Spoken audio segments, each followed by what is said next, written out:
All right. All right. We are live. We are live on air. How's it going, Tim? Things are going well. Awesome. Awesome. We'll give it a few seconds, do a little audio check. I think we're good. I think we're good to go. So, we've got some introductions first here. I'm going to talk a little bit about what we're doing tonight, what Fanatics is doing tonight. We're back. It's not the same as having the shop, but this is kind of like the first stream for Fanatics' relaunch. So, Tim, welcome to the first community chat of many, I hope. It's going to be a really good time. And hopefully, if you're watching and you have a local project, folks, and you want to, get involved and talk games and Fanatics stuff, comics and games, definitely let us know. So, hey, everyone, again, my name is Phil Chalker, a.k.a. Fanatics Phil. Thank you for being here. So, this is the first community chat of many. For those that don't know, Fanatics was a comic book and tabletop gaming shop for about 10 years, from 2010 to 2020. And we took a break for 3 years after everybody knows what kind of happened in 2020. So we took a break, kind of went back to the drawing board, and now we're back. And we're back, and we're trying to launch some independent publishing projects. And in the course of doing that, we want to reach out to local designers, local publishers, local creative people, and kind of see what they're up to and see how we can collaborate, team up, and have some fun. And, Fanatics had fun selling games, but now we want to have fun making them, as my guest here can relate to doing that. So in the meantime, we hope to connect with as many game designers and players and authors and artists we absolutely can. So reach out if you're local to the Wiregrass, or if you're not, I don't know, we want to hear from you. Send us a message. So, thanks for being here. Without further ado, let's talk with the guest of honor, Timothy Whaley, who, by the way, fun fact, was an employee at Fanatics for a little while. So that's a lot of fun to go full circle, and now we're chatting games together. So, Tim, why don't you go ahead and introduce yourself and let folks know who you are. Hey, so my name is Timothy Whaley. I was born in 1994. I am currently finishing my master's degree in education, and I have a passion for games. I've been playing mostly like board games and card games like my whole life, and so they're very important to me.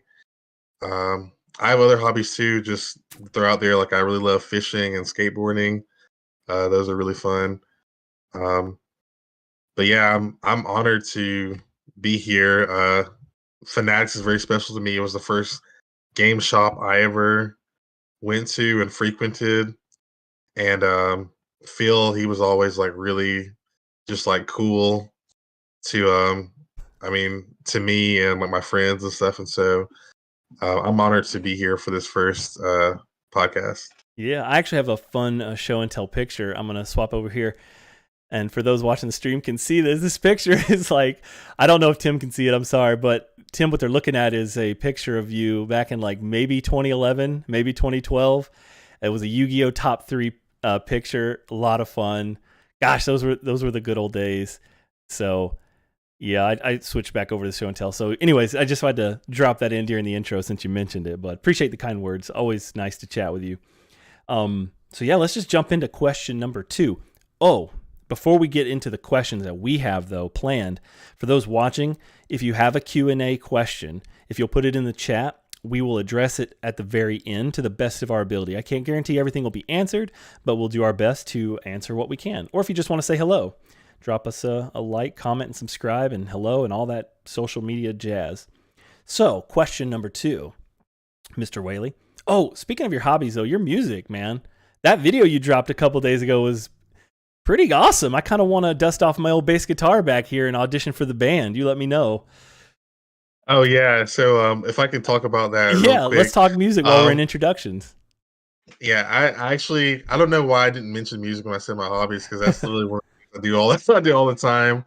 Um, as a matter of fact, when I was in undergrad, I had a band called Saints by Summer, and we got to perform in Battle of the Bands at our school. Like we didn't win, but we got through auditions, and it was really fun. So we were one of the 4 bands that made it through auditions and everything. And me and my brother Let me actually just kind of shout out my brother, Yeah, for sure. Timothy Whaley. He's signed to a label to Motown Records, so I'll I guess Oh, shameless plug him real quick. That's Noby.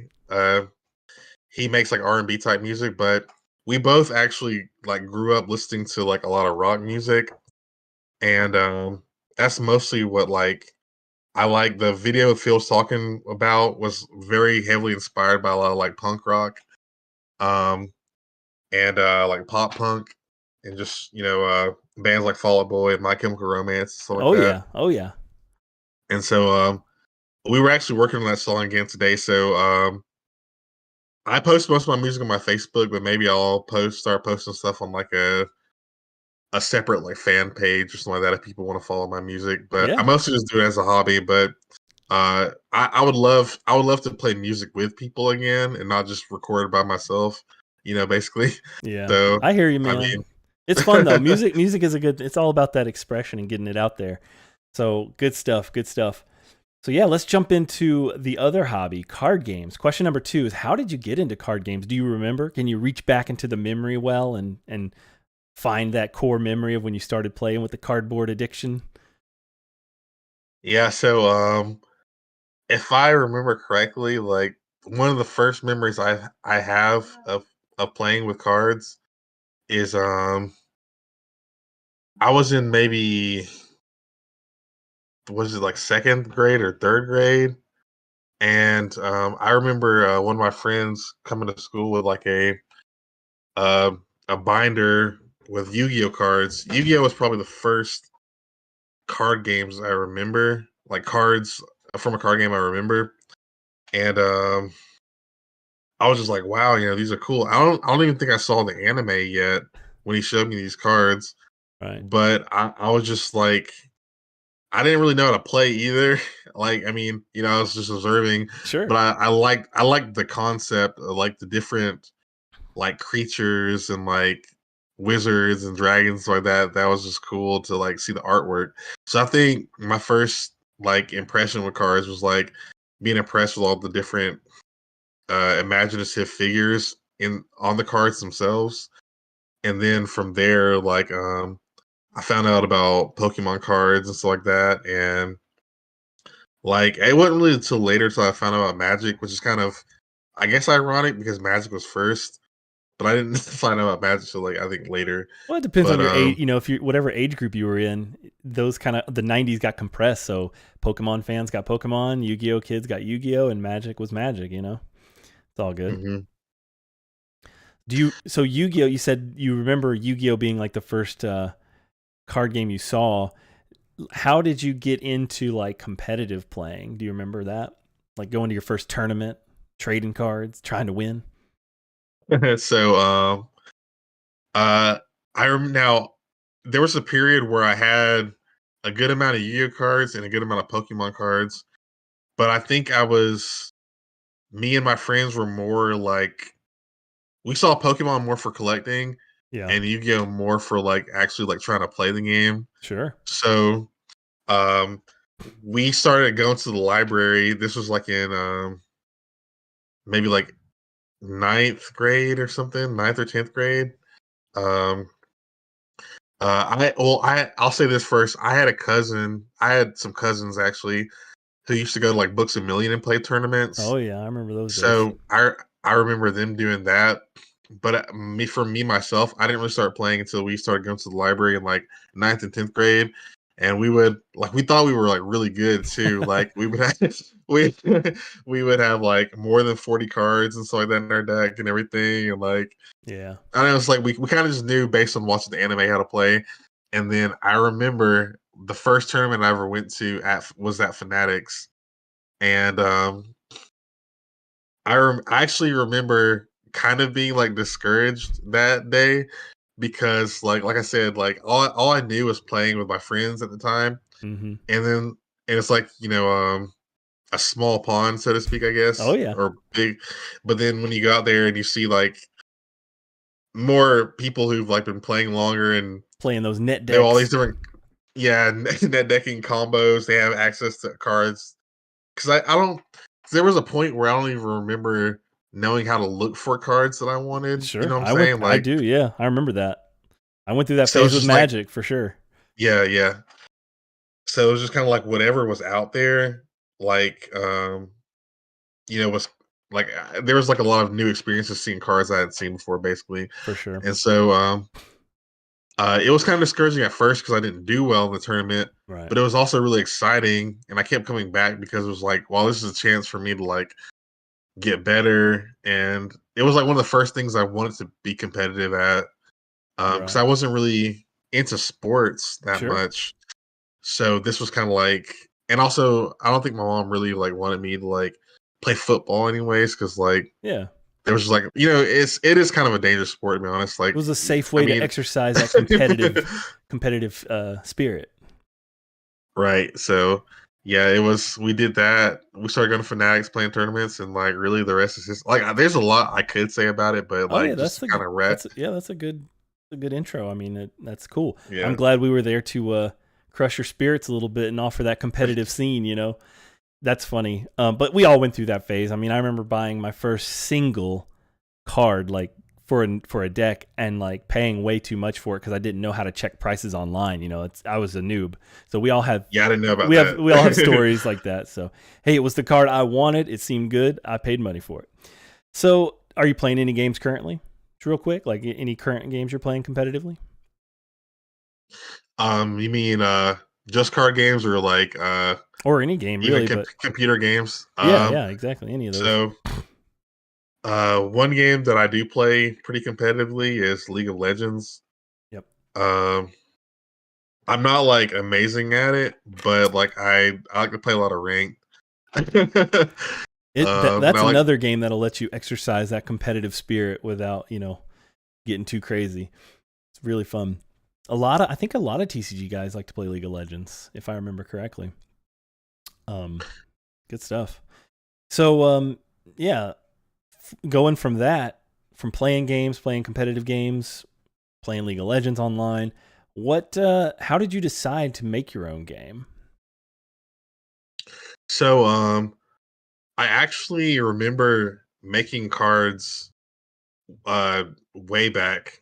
Like, so um I didn't really um like I remember getting cards at one point, like as gifts and stuff like that. Right. But I definitely remember kind of like a point where I didn't really have like a lot of cards. So I just remember like first it was like imitation. Like I would just like draw cards and use those and play with them because like some cards like I guess I just didn't have it. So like I just kind of wanted to, Yeah. because to me I was like I'm still essentially playing the game, like even Yeah. if I don't have all the cards. Um, That's fun, man. I think that's awesome. and I, had friends that would play with me, and then it kind of evolved from me just like I said, imitating cards to actually making my own stuff. Right. Um, but when I was a kid, it was kind of just like, um, I'm not saying it wasn't like valid, but it was kind of like, um, mostly just still playing another game, but just drawing my own images. Yeah. But then, as I got older, I was just like, hey, I could see myself like actually like um having a game, and like I can see myself being happy coming up with new cards and actual like unique rules and stuff like that to Right. like play with my friends, and like because like for me like I get a lot of enjoyment like hearing when people play like Grand Fable and they give me like any kind of feedback on it and stuff like that. Right. It's just like it's awesome to me because I'm just like, and a lot of the feedback has been pretty good. Awesome. Um, just hearing people say what they like or don't like or whatever. It's just actually just seeing them sit down and play something that I created is like really cool. So Yeah, it's a great um, process. So that's a good transition to our next question. So, what do you remember the inspiration for Grand Fable TCG? so What really kicked it into high gear? I'm trying to think because the game, like I said, is it's kind of gone through different. For sure. iterations before it's gotten to where it is now. Yeah, definitely. And I guess I would just say that, like, I wouldn't say it was like one particular thing that inspired me, but like just my kind of collective enjoyment of like Magic, Pokemon, Yu-Gi-Oh, um, and even other games like League of Legends, you know, so like Yeah, that have some inspiration, and just wanting to make something that like I could put my creativity towards, because um I consider myself, you know, like a creative individual. for sure. Um and I feel like I'm the most um I get the most enjoyment or satisfaction when I'm doing something creative. And 100%. so um making a game is really just kind of like I feel like the natural progression of me, like um just playing these games in the same way that, like, also I didn't mention this, but like I enjoy cooking too. It's like Yeah. I you know, like all these different styles of cooking, and so naturally, like I try to like, you know, add my own twists Yep. and stuff, and come up with my own recipes, or like with music, create my own music, because it's like, you know, I guess I'm not just content with just consuming. Like I like, you know, I want to be able to like be a part of the creative process. Right. Yeah, So it sounds like you enjoy activities that create experiences that bring people together. And you can do that with music, cooking, and card games and board games. And that definitely aligns with, like, the Fanatics mission, which is why we were excited to talk with you, because I can definitely relate to you. So that being said, creativity. Let's talk a little bit about the art of the game. Do you have multiple artists? One artist? Give us a little feedback on the art. so there is one artist, and that is my brother Toby Whaley. Toby is, I'm just gonna brag on him, say he's an awesome artist. Um, and people who like look at the art of the game, they're like, you know, hey, this is like legit, you know, like, um, He's got some chops. He's got some chops. I hope he keeps. yeah. I hope he keeps drawing and keeps working at this, because I was impressed when you gave me the starter deck and I started thumbing through it, and I was like, he did every illustration. So that's awesome. Let's brag on him. You go for it. Usually how it works, with the exception of some of the cards, I will draw like a rough Right, sketch of an idea I have, and then I'll just give it to him, and he will like bring it to life. for sure. um, and so yeah, he's it. I used to draw a lot, but I kind of fell off, and then but he used to watch me draw a lot, and so he kind of like picked up, I think, where I left off, and he just got way better than I did. And there's no like, you know, competition like between us, but you know, it's just like where I guess I would say like I have a lot of passions, and like that was one where like I kind of like Right. let it diminish a little bit, but not enough to where I can't like um you know, still put ideas out there for, Yeah. you know, other artists to be like, okay, I see what you're going for. Let me like make Yep. this, flesh this out, and make it like colorful and Yeah. everything. That's a good lesson to learn, man. Knowing when to step back and let someone else whose passion in that area exceeds yours, because you can contribute to the other side of the project, the concepts, the ideas, and then let your brother draw them, bring them to life. That is just awesome. I love that. I love that story. Um, so let's talk a little bit about the company then, because again, we mentioned it. We're talking about Grand. For those just tuning in, or for those watching the video and maybe missed it, we are talking about Grand Fable TCG.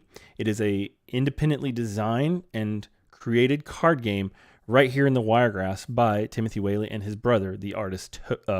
Spell his name for us again so people can, right? Because I know all Oh, you guys start with T. yeah, Toby. Yeah, Toby. There we go. Love it. Love it. So yeah, Grand Fable TCG, created by Timothy Whaley and Toby Whaley.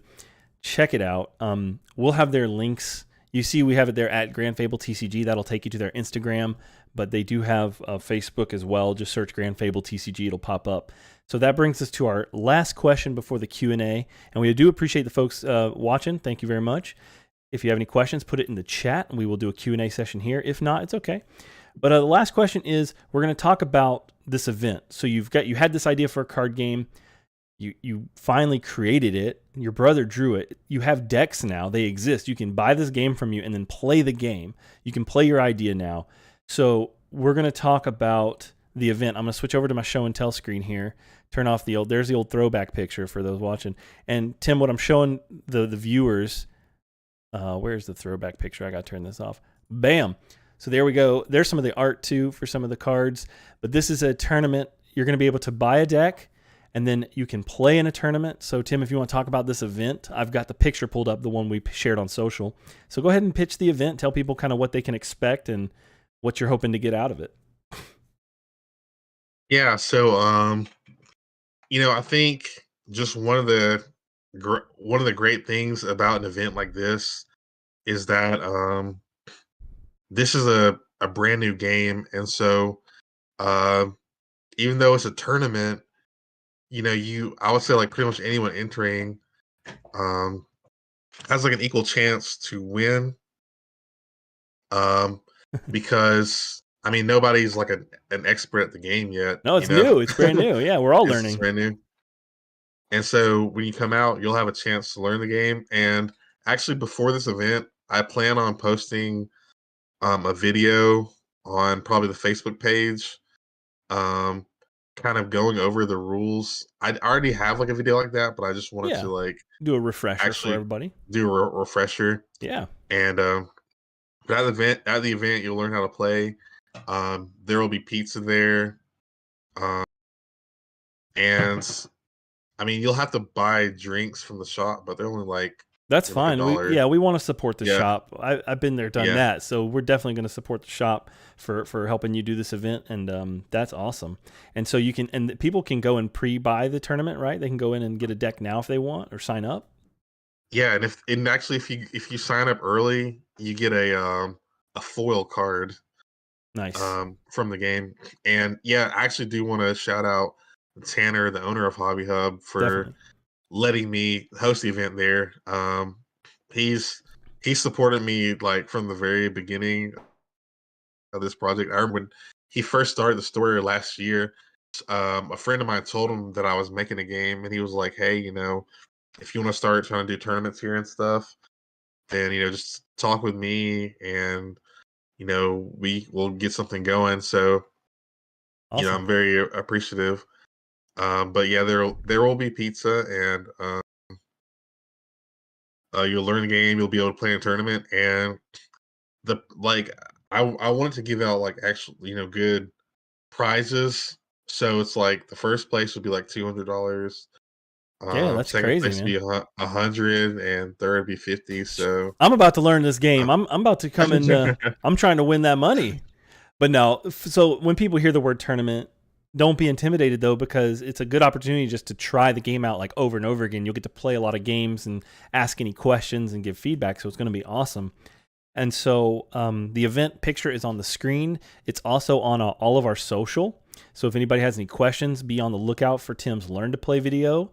And then, yeah, it's 2023. You can reach out to us online, Fanatics or Tim's page, and we'll try and get this event promoted. It's next week, Thursday, April 27th, as seen on the flyer. And I'm sure there will be more events to come. I know me and Jeannie will be there. Fanatics will be there helping out and just kind of hanging out and playing in the game and hanging out at Hobby Hub and seeing everybody again. I love these kind. I hope we can do more events like this.